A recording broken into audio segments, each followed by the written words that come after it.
Vous pensez que Mbappé, Kylian est le problème du Real de Madrid? En réalité, non. Le problème du Real de Madrid, c'est le coach, c'est le manager. Je vous explique.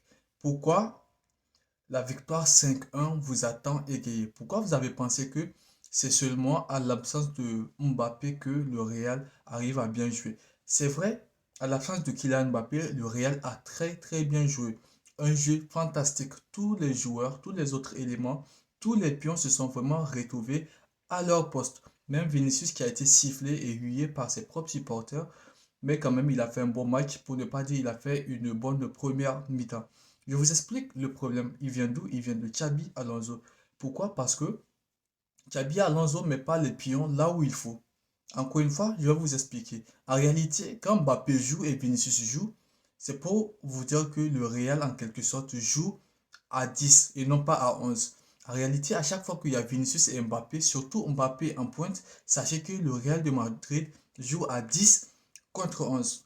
Vous savez pourquoi? Parce que mettre Kylian Mbappé en attaquant de pointe ou bien en attaque de pointe, sachant que c'est vraiment quelqu'un qui aime trop décocher, venir chercher le ballon, on ne peut pas le mettre en neuf selon moi. Mon analyse, il est celui-là.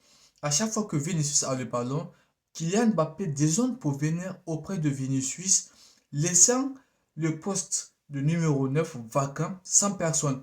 Alors, que font les défenseurs adverses s'il n'y a pas d'attaquant des points dans la surface?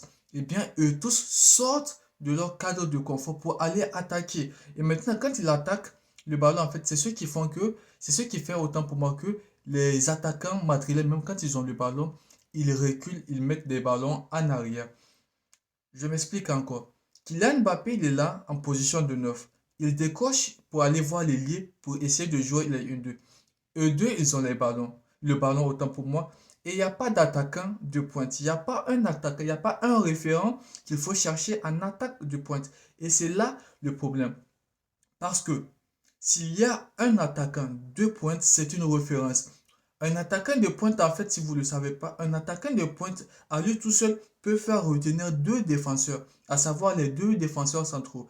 Vinicius, il a très bien joué son match. Nous l'avons vu. Eh bien, c'est parce que à chaque fois quand il a le ballon, Gonzalo Garcia, en pointe de l'attaque, lui, à lui tout seul, retient les deux défenseurs centraux. Ce qui fait que le latéral droit se retrouve à chaque fois en face de Vinicius. Et nous tous, nous le savons, Vinicius en est